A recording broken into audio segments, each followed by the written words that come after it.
അപ്പോൾ അടുത്തതെന്ന് വെച്ചാൽ ഞാൻ പറഞ്ഞില്ല 2 വീഡിയോ ഇടാൻ വന്നു. അപ്പോൾ ഈ ഒരു ചോദ്യത്തിൻ്റെ തന്നെ കൂടുതലായിട്ട് ഫേവറേറ്റ് സബ്ജക്റ്റ് എനിക്ക് ആദ്യമൊക്കെ ഇംഗ്ലീഷാണ്. എന്ന് വെച്ചാൽ ഇപ്പം ഇംഗ്ലീഷ് ഇഷ്ടമല്ലെന്നല്ല ഉദ്ദേശിച്ചത്, ഇംഗ്ലീഷ് ഇഷ്ടമാണ്. ബട്ട് എനിക്കെന്തോ ഇപ്പം ഈയിടെ ആയിട്ടെന്നല്ല, ഒരു കുറച്ച് നാളായിട്ട് ഇംഗ്ലീഷിനോടൊപ്പം സോഷ്യൽ സയൻസ് എനിക്ക് ഇഷ്ടമാണ്.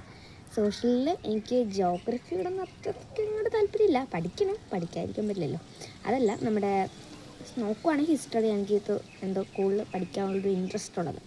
അടുത്ത ഹോബീസ് എസ്പെഷ്യലി ആക്ടിങ്, ഡാൻസിങ്. അതാണ് എൻ്റെ ഹോബീസ് എന്ന് പറയുക. എനിക്ക് ഡാൻസ് എന്ന് വെച്ചാൽ ഭയങ്കരമാണ്. ഞാൻ ക്ലാസിക്കൽ ഡാൻസൊക്കെ കുറേ പഠിക്കാൻ പോയിട്ടുണ്ട്. അതിൻ്റെയൊക്കെ കഥ പറയുകയാണെങ്കിൽ കുറേ ഉണ്ട് പറയിക്കൂ, അതിൻ്റെയൊന്നും തീരത്തില്ല. ഇതിപ്പോൾ ഞാൻ ഒരു ഷോർട്സായിട്ട് എടുക്കാമെന്ന് വിചാരിച്ച് പറഞ്ഞ് ഡിസ്കസ് ചെയ്ത് വരുമ്പോൾ ഷോർട്സൊന്നും ആകത്തില്ല. ഞാനേ വീഡിയോ ഒക്കെ ആയിട്ട് പയ്യെ ഇടാം.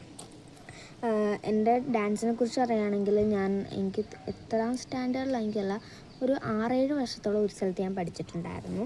പിന്നെ അവിടെ നമ്മൾ നിർത്തി. കാരണം നമ്മൾ പഠിച്ചുകൊണ്ടിരുന്ന കുറേ പേര് പയ്യെ പോയി.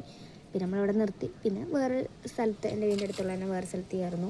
അവിടെയും നമ്മുടെ അരങ്ങേറ്റം ആകാറായതായിരുന്നു. പിന്നെ എല്ലാവരോടും ചോദിച്ചെല്ലാം ഓക്കെ ആയിട്ടാണ് അരങ്ങേറ്റമൊക്കെ ആയത്. ബട്ട് കുറച്ച് കാര്യങ്ങളൊക്കെ വന്നപ്പോഴത്തേക്കും കുറേ പേര് അവിടെ നിന്നും പോയി. അങ്ങനെ നമ്മൾ ഇൻട്രസ്റ്റ് ഉള്ളവർ ആകെ വളരെ കുറവായതുകൊണ്ട് പിന്നെ ആ ഒരു ഡാൻസ് അവിടെ നിർത്തിപ്പോയി.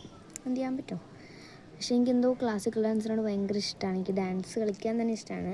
ക്ലാസിക്കൽ ഡാൻസ് അല്ല, വേറെ അല്ലാതെയുള്ള ഡാൻസും എനിക്കിഷ്ടമാണ്. ബട്ട് അപ്പം എന്തായാലും പോയി. ഇനി എവിടെയെങ്കിലുമൊക്കെ പറ്റുവാണെങ്കിൽ ചേരണം, അതറിയാൻ പറ്റില്ല. പിന്നെ ആക്ടിങ്ങിൻ്റെ കാര്യം ഞാൻ പറയുകയാണെങ്കിൽ എൻ്റെ യൂട്യൂബ് ചാനൽ വീഡിയോ കാണുന്നവർക്കൊക്കെ അറിയാം. ഞാൻ കലോത്സവത്തിലൊക്കെ പോകാറുള്ളതാണ്, മോണാക്ട് ചെയ്യാറുള്ളത് എല്ലാ വർഷവും. ഞാൻ 2ാം ക്ലാസ് തൊട്ടാണ് കലോത്സവത്തിൽ പങ്കെടുക്കാൻ തുടങ്ങിയത്. അതിൽ 2ൽ ആക്ടിങ് മത്സരത്തിനുണ്ടായിരുന്നു. പിന്നെ 5ാം ക്ലാസ് തൊട്ട് 8ാം ക്ലാസ് കഴിഞ്ഞ വരെ ഞാൻ മോണാക്ട് ചെയ്തിട്ടുണ്ടായിരുന്നു. എനിക്ക് ആക്ടിങ്ങിനോട് ഭയങ്കര ഇഷ്ടമാണ്. ഒരു ആൽബത്തിൽ ഞാൻ അഭിനയിച്ചിട്ടുണ്ട്. അപ്പോൾ അത് എനിക്ക് യൂട്യൂബിലേക്ക് ഇടാൻ പറ്റുന്നില്ല. പറ്റുവാണെങ്കിൽ ആ ഒരു വീഡിയോ ഇടാൻ നോക്കാം ആൽബത്തിൻ്റെ. പിന്നെ എനിക്ക് വായിക്കാൻ ഇഷ്ടമാണ്. പിന്നെ എന്താ പറയുക, പിന്നെ ഞാൻ കലോത്സവത്തിൻ്റെ ഹോബീസെല്ലാം ചോദിച്ചപ്പം ഈ പറയും പോലെ ആക്ടിങ്, ഡാൻസിങ്, വായിക്കാനൊക്കെ ഇഷ്ടമാണ്. പിന്നെ കഥ മത്സരങ്ങളൊക്കെ വരുമ്പോൾ ചേരും. അതിനോടത്ര ഇതൊന്നുമില്ല. പിന്നെ അതൊക്കെ തന്നെയാണ്. പിന്നെ പാട്ട് പഠിച്ചിട്ടുണ്ട്. പിന്നെ അതും ഈ പറയും പോലെ കണ്ടിന്യൂ ചെയ്യാൻ പറ്റിയിട്ടില്ല. അങ്ങനെയൊക്കെ അതാണ് എനിക്ക് പറയാനുള്ളത്. കുറേ കാര്യങ്ങളുണ്ട്, പെട്ടെന്ന് പറയാനൊന്നും ചെയ്യാൻ പറ്റില്ല. അടുത്ത സ്കൂൾ ഡേ ഇൻ മൈ ലൈഫാണ്. ഞാൻ ഇതുവരെ school day in my life ചെയ്തിട്ടില്ല. Sunday like holiday day in my ലൈഫൊക്കെ ചെയ്തിട്ടുണ്ട്. ഞാൻ ഇപ്പോൾ